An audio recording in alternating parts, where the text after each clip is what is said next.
শুভ সকাল সবাইকে। তো তোমরা সবাই কেমন আছো? আশা করছি ভালো আছো। আমিও অনেকটাই ভালো আছি। তো তোমরা যে যেখান থেকে ভিডিওটা দেখছো সবাই যেন ভালো থেকো, সুস্থ থেকো, আর আমার ভিডিওটা কন্টিনিউ দেখতেই থাকো। তো আমার ভিডিও তোমাদের কাছে কেমন লাগে সেটাও কমেন্ট করে বলবে। ভালো লাগলেও বলবে, খারাপ লাগলেও বলবে। তো দেখো আমি এখানে পুজোটা দিয়ে দিয়েছি, আর এটা হচ্ছে আমাদের বাড়ির কি সুন্দর একটা গন্ধরাজ ফুলের গাছ। তো দেখো দুইটা ফুল ফুটেছে, আর এখন আমরা বানিয়ে নিয়েছি চা। তো আমি আর মা মিলে চা খেয়ে নেবো। তো রুটি বিস্কিট দিয়ে চা খেয়ে নিচ্ছি। ততক্ষণ আমি পুচকিকেও খাইয়ে দিয়েছি। তো দেখো এই বিলাইটা আছে না, এই জানি না আমাদের বাড়ির সামনে দুটোকে কে রেখে দিয়ে গেছে। আর আমাদের পুচকিকে দেখো এই বিলাইগুলো দেখেছে তো কি সুন্দর করে হাসছে, আর এদেরকে দেখে দেখে খুব আনন্দ পাচ্ছে। আর দেখো বিলাইটাও ঠিক পুচকির দিকে তাকিয়েছিল কিন্তু, হ্যাঁ। তারপর দেখো এরা দুজনে কি নিয়ে জানি না ঝগড়া করছে। দেখো কিভাবে ঝগড়া করবে এখন। আর আমি তো একটু চান্সে ভিডিও করে নিলাম। তো দেখো এরা কি করছে। আর পুচকি আর আমি সবাই মিলে দেখছিলাম ওদের খেলাটা।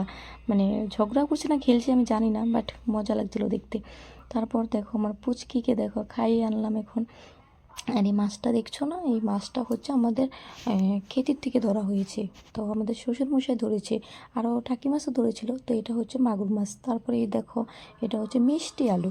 তো এখন দেখো বাদামগুলো ভেজে নিয়েছে মা, আজকে বাদাম বাটা করবে।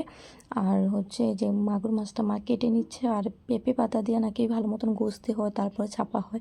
আর আমাদের পাশের বাড়ির দেখো মানে অনেক বৃষ্টি হয়েছে, মানে অনেকই দেখো ওদের বাড়িতে জল উঠে গেছে। এই ফার্স্ট টাইম মানে আমার বিয়ার পরে ওদের বাড়িতে জল উঠলো। তো এত মানে 2 বছর 3 বছর আমি দেখিনি যে ওদের বাড়িতে জল উঠেছে। মানে এই বছরটা প্রচুর বৃষ্টি হয়েছে আমাদের এখানে। তারপর দেখো আজকে অল্প রৌদ্র উঠেছে হালকা। তারপর আমি সবগুলো কাপড় ভালো মতো করে কেচে ধুয়ে দিয়েছি, কারণ অনেক কাপড় জমে গিয়েছিল। বৃষ্টির কারণে ধুতে পারছিলাম না, আর যেমন ভালোই লাগছিল না, তো ধুয়ে দিয়েছি। তারপর এখানে দেখো আলু সিদ্ধ করা হয়েছে, আর এটা হচ্ছে মাগুর মাছ দিয়ে আলু দিয়ে ঝোল করা হয়েছে। তারপরে সবজিটা খেতে কিন্তু অনেক টেস্ট হয়েছিল, কিন্তু মা বানিয়েছে। আমার শাশুড়ি মার রান্না খেতে অনেক ভালো লাগে খেতে। তারপরে এখানে ছিল পেঁপে দিয়ে বাবুর জন্য বানিয়েছে। তো বাবু তো সুগার, আলু খায় না, তার জন্য এক্সট্রা করে বানিয়ে দিয়েছে মা। আর এই যে দেখো বাদাম বাটা করেছে বললাম না আগেই, তো ওই দেখো বাদাম বাটাটাও করেছে। তো এখন আমাদের তিনজনের জন্য সবাই মানে ভাত বেড়ে নেব। আর ও পরে খাবে, ও দোকানে ছিল। তো আমি বাবু মা খেয়ে নেব। তারপরে খাওয়া দাওয়া শেষ করে তারপর দেখি বাইরে প্রচুর হাওয়া দিচ্ছিল। তো আমি তাড়াতাড়ি করে কাপড়গুলো নিয়ে এলাম। তো কাপড়গুলো এখন ভাঁজ করে নেব। আর যেহেতু অনেক কাপড় জমে গেছে, বৃষ্টি ছিল, তার আগের দিন ষষ্ঠীতে গিয়েছিলাম, তার জন্য আরও একটু কাপড় বেশি হয়ে গেছিলো। আর আসার সময় তো জল দিয়ে এসেছিলাম, পুরো কাপড় টাপড় ভিজে অবস্থা নেই। তো দেখো আমি এগুলো এখন সুন্দর করে ভাঁজ করে আর কি, যেটা যেখানে ছিল সেখানে রেখে দেবো। তো এটা হচ্ছে আমাদের ফ্রিজের রুম, মানে এখানে কেউ থাকে না, তো এটাকে ফ্রিজের রুম বলা হয়। তারপর এখানে দেখো আলনাতে মার বোনুর যার কাপড় রাখা হয়, তো ওদের কাপড়টা এখানে আমি রেখে দেবো। তারপর আমাদের রুমে যাব আর কি। তো আমাদের রুমের কাপড়গুলো গুছাবো। তো পুচকির কাপড় অনেকটাই জমে গেছিলো, জানো তো ছোটো বাচ্চা থাকলে কাপড় অনেকগুলো জমে যায়, মানে পটি করে দেয়, পেশাব করে দেয়, তার জন্য আর কি। তো এটা হচ্ছে আমাদের রুম। আর এখন আমি মানে আমাদের রুমের কাপড়গুলো গুছিয়ে নিচ্ছি। তো দেখো আমি পুচকু সোনার কি সুন্দর সুন্দর ছোটো ছোটো কাঁটাগুলো ভাঁজ করে নিচ্ছি। তারপর দেখো তারপরে কাপড়গুলো ভাঁজ করে আমরা একটু আবার বিকালবেলা ঘুরতে যাব। তো দেখো আমি তাড়াতাড়ি করে ভাঁজ করছি, এগুলো শেষ হচ্ছে না, মানে এত কাপড় জমেছে কি বলবো, তাড়াতাড়ি শেষ হচ্ছে না, ঘুরতেও যেতে পারছি না। আর ডেলি বিকালবেলা হলে তো আমাদের ঘুরতে যেতে হয়, না হলে ভালোই লাগে না। তারপর দেখো ঘুরতে গিয়েছিলাম, তো চলে এলাম, তো আর ভিডিও করিনি।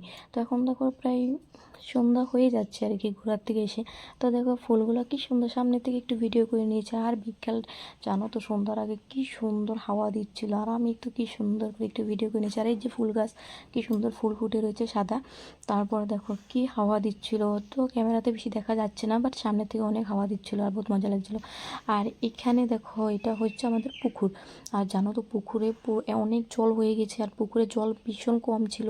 তারপর দেখো আর এটা হচ্ছে আমাদের পাশের বাড়ির দিদাদের পুকুর। দেখো এখানে তো পুকুরে আর মানে খেতি পুরো লেভেল, এখানে তো কেউ পড়ে গেলে বুঝতেই পারবে না যে এটা খেতি না পুকুর। আর এখানে দেখো আমরা চায় বসিয়েছিলাম মাছ লাগবে বলে। তারপরে এটা দেখো পিছন সাইড আমাদের মানে সাইডে আর কি। তো সাইডে ওদের বাড়িতে জল উঠেছে আগেই বললাম। তারপরে সেখান থেকে ঘুরে আসলাম আর পুচকিকে দেখো ঘুমিয়ে গেছিলো। আর ঘুমানোর পর আমি একটু সন্ধ্যাটা দিয়ে দেবো এখন। এই দেখো আমি এখন সন্ধ্যা দিয়ে দিয়েছি, ফুলগুলো তুলে নিয়েছি। সন্ধ্যা দেওয়ার আগে নাকি ফুলগুলো তুলে নিতে হয়, তাই আমি তুলে সুন্দর করে সন্ধ্যা দিয়ে দিচ্ছি। পরে না ওরা বাজার থেকে আসলো, আসার পর আমাদের সবার জন্য চাউমিন নিয়ে এসেছে। তারপরে এখন আমরা সবাই চাউমিন খাবো। তো চাউমিনটা না সত্যি আমাদের এখানে চাউমিনটা অনেক টেস্ট লাগে খেতে। তো কার থেকে কেমন লাগে জানি না, বাট আমার থেকে অনেক মজা লাগে। তো দেখো আমি এখানে চাউমিনটা খেয়ে নিচ্ছি। তারপর খাওয়া দাওয়া করে তো এখন বাবু দুধ নিয়ে এসেছিলো বাজার থেকে আবার, তো দুধ দিয়ে আমাদের হাতে খাওয়া হবে। তো দেখো আমি দুধটা জাল করে নিচ্ছি, চিনি এনেছিলো, আম এনেছে, তো সবার জন্য আবার আমটাও কেটে নিয়েছে। আর আমাদের বাড়িতে আমের সিজন আসলে না প্রত্যেক দিন আম আনা হয়, হঠাৎ 1-2 দিন মিস হয় আর কি। আম আনতেই থাকে, হয়তো বাবু নিয়ে আসেন হলে ও নিয়ে আসে। তো দেখো ও আম খাচ্ছে, আমি একটু ভিডিও করে নিচ্ছি। তারপর আমি গেলাম রুটি বানাতে, বাবুর জন্য ডেলি রাতে রুটি করতে হয়। তারপর আমি না ভালো করে রুটি বানাতে পারি না, মানে ফুলে কম। তো দেখো এটা কোন ভাগ্যে ফুলছে, ফুলে মানে হঠাৎ হঠাৎ। তো আমি জানি না রুটির মন ভালো হলে ফুলে না আমার মন ভালো থাকলে রুটিটা ফুলে, বলতে পারবো না, বাট বানাই আর কি অনেক কষ্ট করে, পারি না তেমন একটা। তো দেখো এখানে আমি সবাইকে ভাত দিয়ে দিচ্ছি, তো ওরা খেয়ে নিচ্ছে। তারপর লাস্টে আমি আম দিয়ে দুধ দিয়ে একটু ভাত খেয়ে নেব। তো এখানে দেখো মা আমটা ছুলে দিচ্ছে, তো বাবুকেও দিবে, তো আমাকেও দিবে। আর বাবু তো রুটি খায়, তো সেদিন আম দুধ নিয়ে এসেছিলো, তাই একটু ভাত খেলো। তো খাওয়া দাওয়া শেষ করে রুমে আসলাম। তো দেখো পুচকি তো আর ঘুমাবে না, ও তো 12টা-1টা না ছাড়া ঘুমাবে না। তো আজকের ভিডিওটা তো এইটুকুই ছিল। তো তোমাদের কাছে কেমন লাগলো ও কমেন্টে জানাবে, ভালো লাগলে একটা লাইক করে দিবে। Tata, bye bye.